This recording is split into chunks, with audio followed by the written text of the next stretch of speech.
And let's start with the first episode in which we actually built a car for the fastest car in the world challenge. So last episode I showed you my setup and for the campaign, and now we're going to build our first car. So economy wise we cannot say a lot, but we do know that we definitely want to get into the luxury market. And of course we start out from scratch here, so we have to sell as many cars as possible. So let's start designing our first car.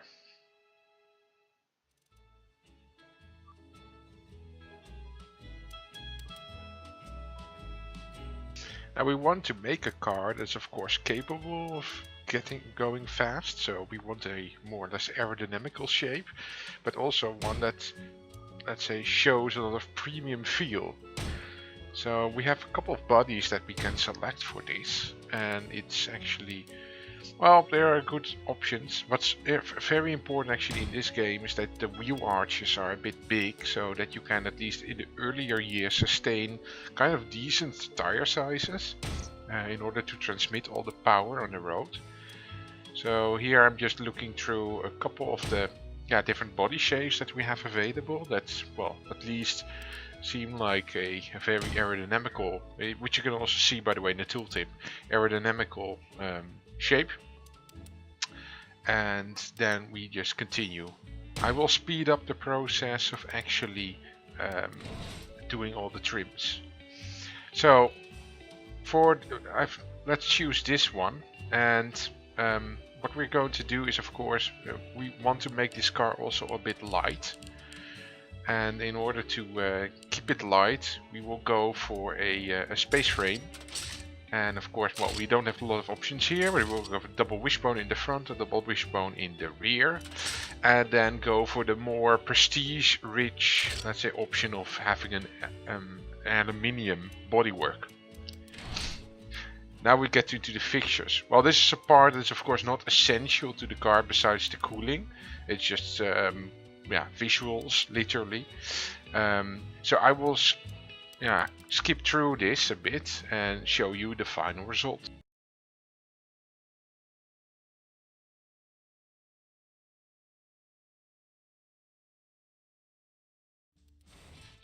So this is the final result of the visuals of the car. Now we just need to pick a nice color. I was thinking more about something blue, which I often like. And then it's continuing towards the engine. Of course we will go for a rear-wheel drive version of this car because, well, that's most fitting. We're not going 4x4. This is not a car to use on the muddy roads of, well, wherever, England or Slovenia actually, for this game. I'm pretty satisfied with the looks for what it's worth. Okay, let's get into the engine. So should we go for a V8 or something nicer perhaps? Because let's give the V12 actually a go, I think. Because the V12 is going to be more prestigious, so that will help us also with selling to other categories. But we do need a big one in order to get enough power for to of course get to the challenge, to have enough speed from this car. So we can just do with the standard internals, that should be fine. I mean, the heavy duty ones are a bit more for a very torque heavy engine from the start. Of course this one is decently torque heavy, but can be worse. And let's go for the more advanced carburetor setup, because, well, we have the tech, and this will help us later on if we want to design our next car. Perhaps we can use the same tech and then have a bit more familiarity. Let's first try with super leaded, just to see how far we can get, and just further optimize this once we see the results. So tubular, 2 exhausts, and then of course the amount of horsepower that we hope to achieve. No mufflers, because this is going to be the racket version, so this car is not going to be, let's say, for most consumers. It's actually it's going to be extremely difficult car to handle, especially consider the speed and attack year that we are in. So it's pure speed and pure record-breaking performance, and not really for the consumer market so much. I mean, we will build a couple, and we will sell probably a couple of them, but it's not going to be a car to really sell on mass. So yeah, above 300 horsepower should be nice, I think, as a first attempt and try.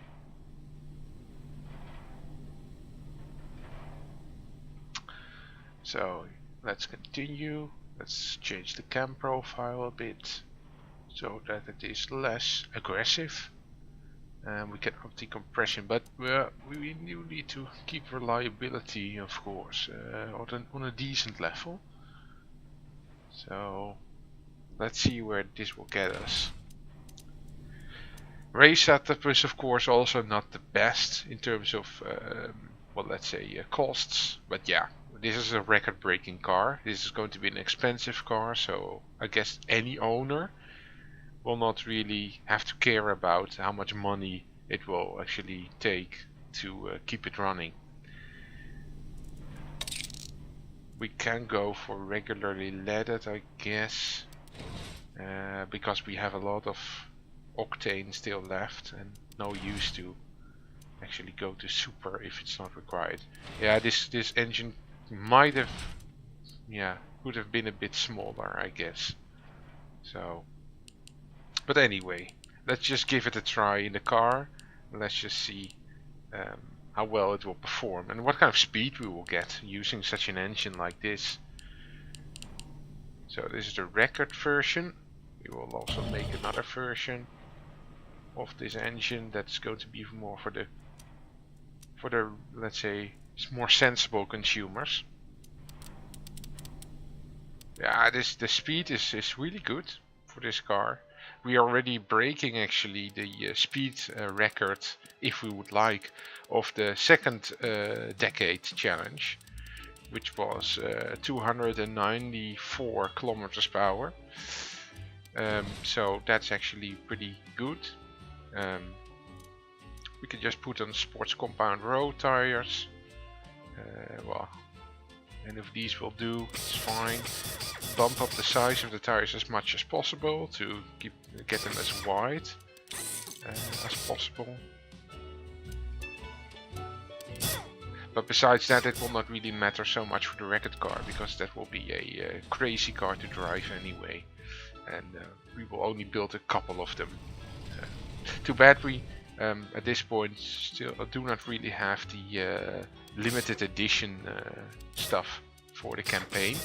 I think, I'm not so sure, but I think that will be also there in the future. This would have been a perfect car to have a limited, or a concept one, that it could have also been, but a limited edition run for such a car.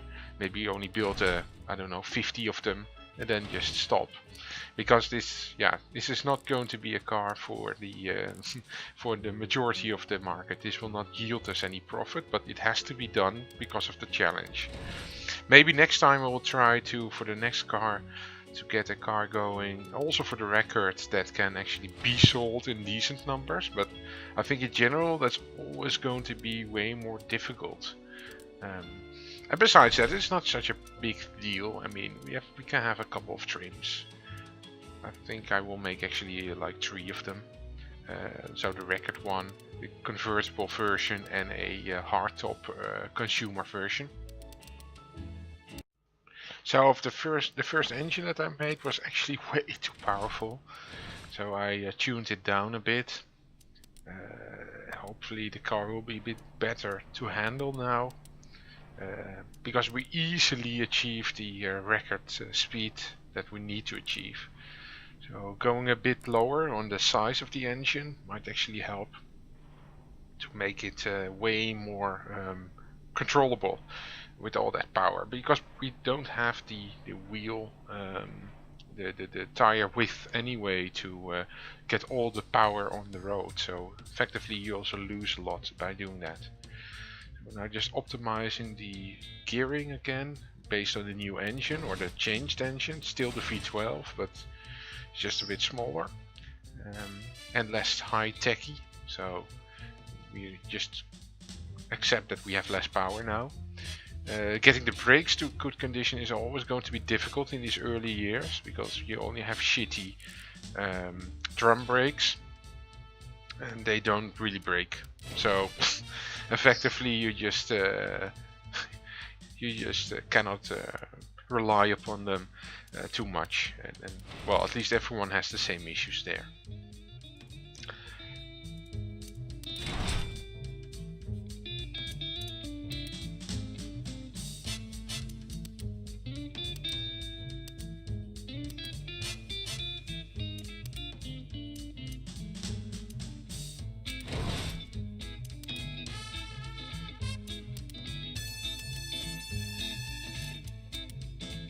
So now that this car is finished, I really like how it looks actually.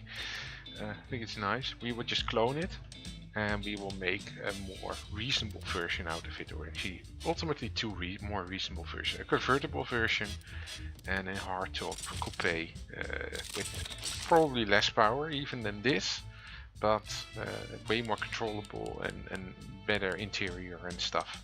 Because this one is really like, well, almost doesn't have any interior. It has basic interior, so it's really fitted only for the record braking role. Be light as possible, but at the same time still fast and have a lot of power. So yeah, we might as well just adapt also the engine, of course, for a more reasonable and controllable version. So we will clone the engine. And we could have actually, it's a bit silly, but we could have actually went for a different main engine size instead of having the variant capacity lowered. But yeah, it's fine. It's fine. At least it gives the impression that it has a big engine inside. And just adapt here a bit and there, so compression a bit. We can tune down, of course, the exhaust, but let's just still stay with tubular, and of course have it baffled. It's two baffled mufflers, because otherwise, and of course let's just go for either performance or standard. Now, single carb is going to be too damaging for the power output as of this moment, but of course we also have to see how much of a dent that will give into the speed record that we need to break. Because for the trim we need to achieve at least 214 kilometers per hour. So that's way more reasonable and lower speed, but yeah, on the other hand, we do need to get there. So let's see. Oh, we can easily get there. Okay. So that's not an issue then. Let's further optimize this again a bit. Let's see where we can get this.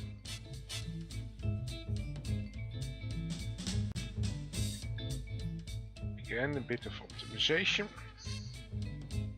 Let's see how much optimal speed we can get out of it.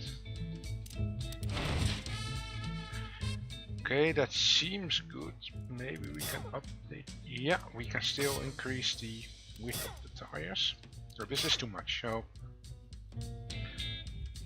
maybe a bit more. Yeah, sounds good. No, this sounds good. Okay, so we will adjust that later with the suspension. And the brakes. Yeah, we cannot do much better than this. Maybe we can up the quality a bit, but in general I think this is mostly what we can achieve without becoming too expensive, both for the engineering and for the customers. And well, we could decrease this a bit, but also not too much. Yeah, let's not do that because that will add like half a year of engineering time. Now this sounds good for the, at least for this car. Bit of luxury. Too much maybe.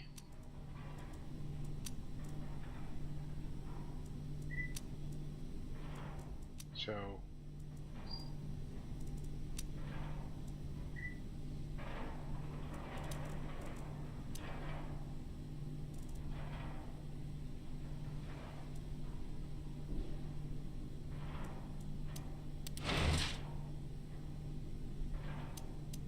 So if we now adjust the suspension a bit so that we get the best score out of this, that should work out. And then of course we hope that this car will sell well, ultimately. So it's always important to just keep in mind that you keep drivability at a good rate.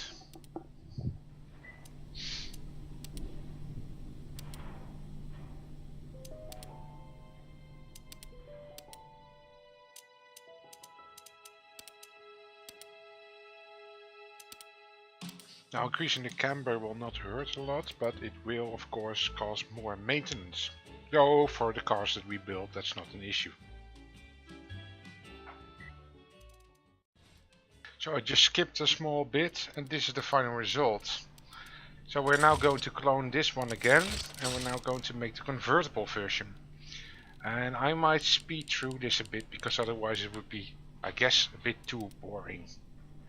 At least we can see that we are capable of getting, well, somewhat scores in this specific category. It's not really as I intended. Of course you always want the higher the better, but I guess we have to do with this for now.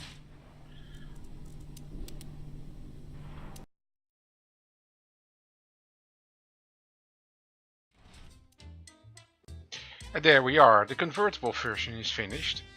So let's see. It is indeed catering more towards the convertible market, so that's good. So the only thing that now remains is to start setting up factory stuff, I guess, and the margins, and of course not to overproduce these kind of cars before we have decent market awareness. But that is something that we will definitely do.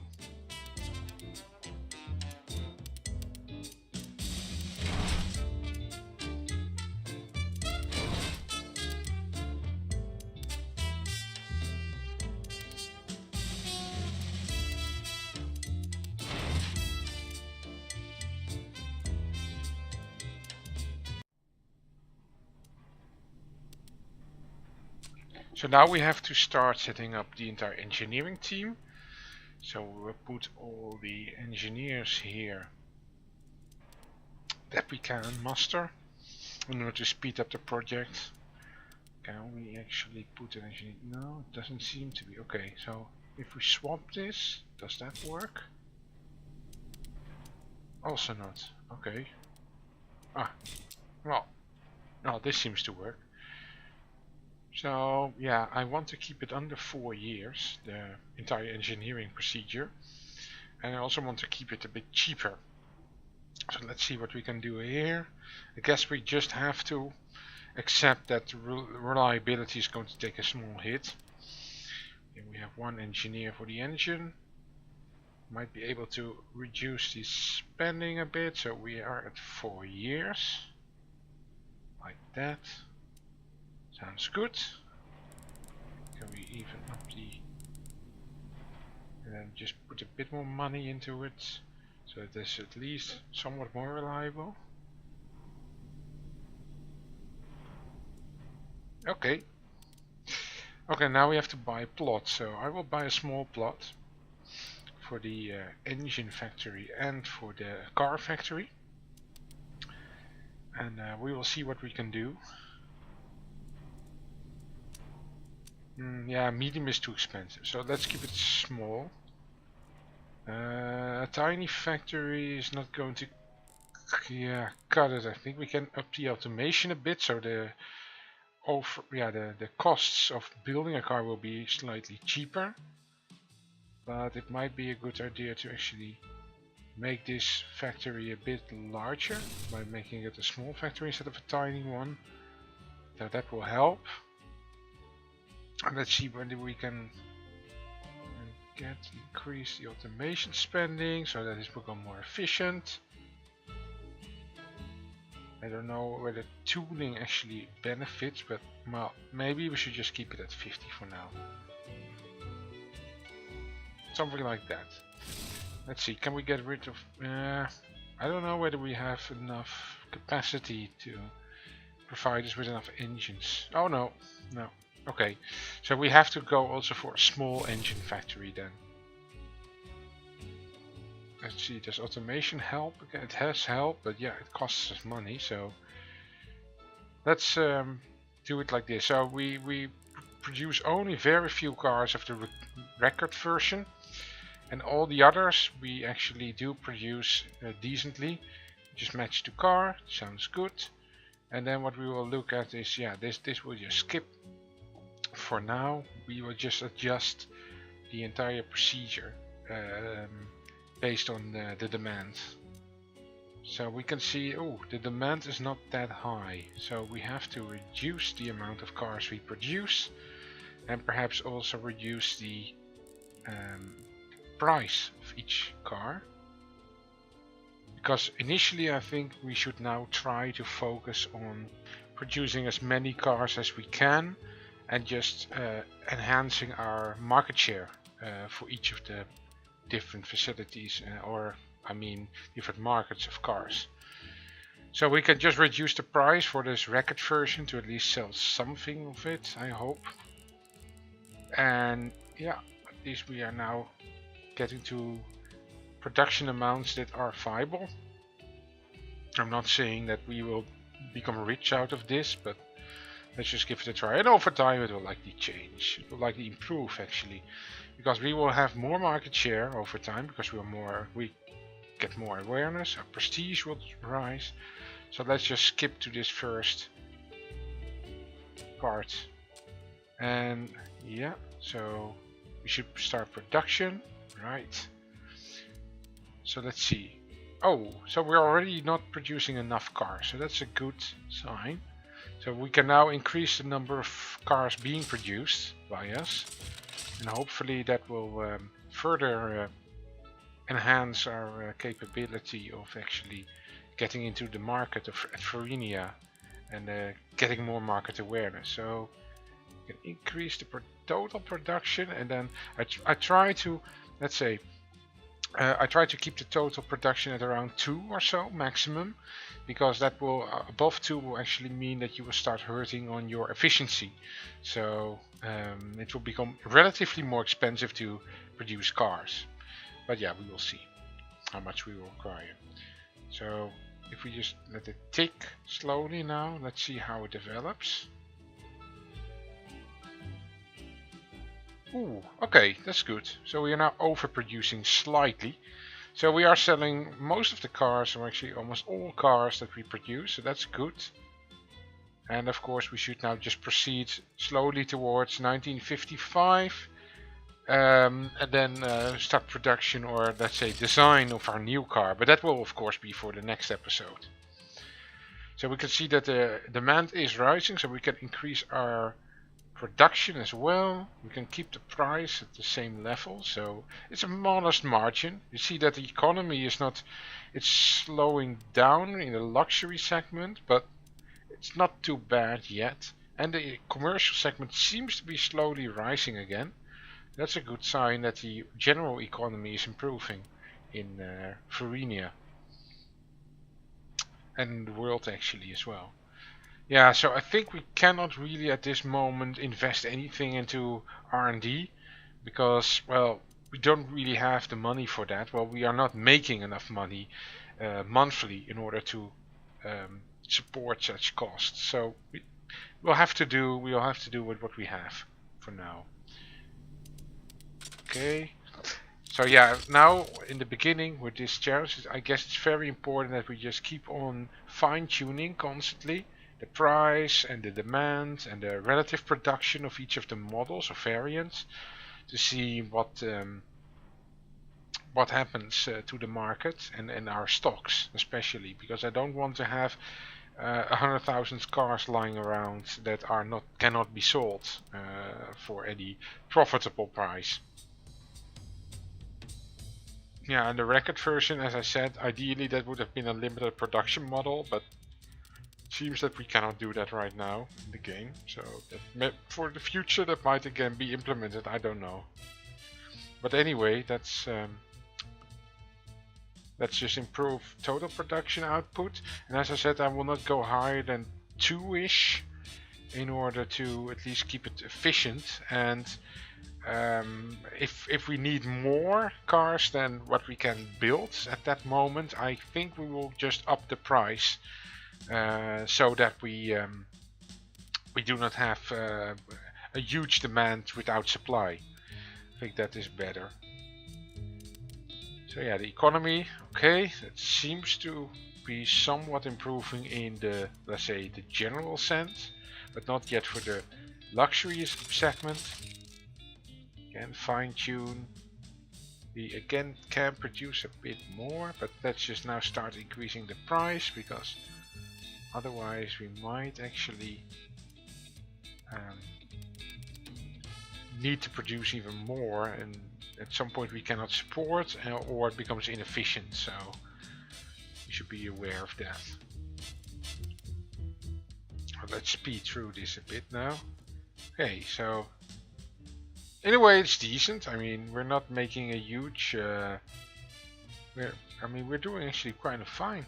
We are scoring, so for this challenge, which is not the easiest one, I must admit, because, well, you have to build, you can only build a couple of variants and that's it. And furthermore, you have to, well, of course, follow the rules in that you need certain speed requirements. So they're in general not the easiest cars to drive. And that means that they can only cater to a certain market. That is, of course, a highly luxurious, or let's say a luxury market and a sports market, but it's still and very highly paid. But and then again, yeah, it's not really like you can do mass production with these models. So yeah, so fine tuning, that's the name of the game right now, and just make sure that we make as much profit as we can out of these cars. Because yeah, we need the money, and especially because we need to design a new car in 1955, things will likely become a bit more expensive to design. There will be new things being unlocked, like better drum brakes, and also possibly new body models of bodies for the cars. And so of course it will become gradually over time more and more expensive. We need every single cent that we can get. We need to make sure that we get it out of the market. And again, let's fine tune this a bit so that we do not have a shortage, but on the other hand also do not require... Oh, look at that. The luxury market is now booming or rising again, so that's a good sign. So we will likely be able to sell many of these cars and see how that goes. So let's speed again through towards the next couple of years. Fine tune. And normally I would never fine tune this often, but with this challenge it's really important, because, well, there's hardly any room for correction, right? I mean, if we make a mistake here and lose a lot of money, yeah, we can only do that a couple of times and then we're bankrupt, or we cannot really get out of the negative funds anymore. So it's very important that we are capable of delivering the most efficient and best thing that we can within the constraints.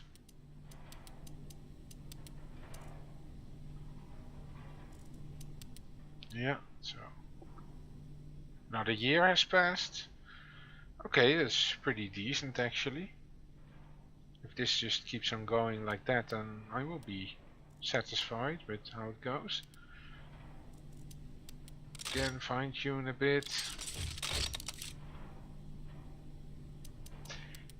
And if in the future you guys would like me to skip more of these parts, then just please say so. I don't know. I mean, it might be a bit boring to watch the fine-tuning part. But if you can tell me whether you like this at all, then, or not at all, then please say so. Then I can adjust for the next couple of episodes and videos.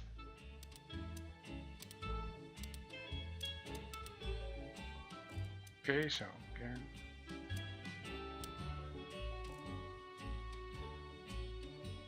Continue. Well, we are selling decent. I mean, for such a car that is actually not really the best, I'm pretty happy with how it goes, the sales. I mean, I've tried this entire well, assignment or mission or challenge already one time before, and actually that time I did manage to survive. That's not the issue. I got to 1975 and I could have gone further than that, but the thing is that I already lost a lot of time by making bad calls before, which just, well, let's say did not really yield a loss, but they did definitely only make sure that I would be able to break even. So that was not that great as a start. So I'm now trying this again, and I'm doing way better already. So that's something I'm happy about. And of course, it's I don't know perfectly, but it also might depend a bit on how you start economy-wise. So we started to slow down in the economy a bit, and now we are in a up phase again. So that will help also. And so another year has passed.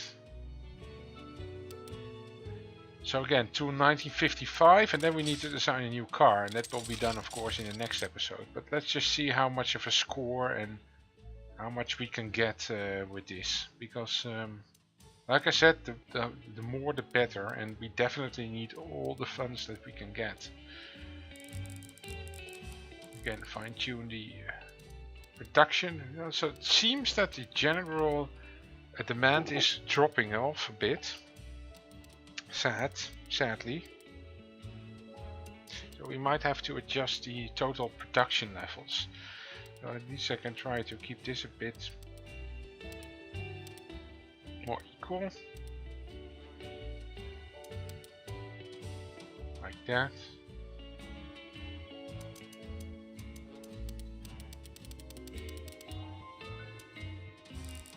And just fine tune the production between the two variants. And yeah, well, the record version, that's not really an important one. That's just to set the goals and complete the mission in a way. But it's not really that we aim to sell a lot of these type of cars, because they cannot be effectively, they cannot really be sold. They are just too simple or too expensive to produce, and too, I mean, not simple, but I mean they're not very extravagantly kitted. They just have a basic interior and no radio or no kind of entertainment and no safety, and that's all to minimize the amount of engineering time. Though it might be in the future a bit better if I just keep on also making that version actually viable. So yeah, we can now just speed through to 1955. Let's see how the stocks are going. It seems to be mostly stable, so that's a good sign. And then yeah, we get ready to start in 1955, producing the new model for the new year. And of course, I hope you enjoyed it. If you did, please let me know in the comment section or give a thumbs up, and see you guys again next time in a new automation episode.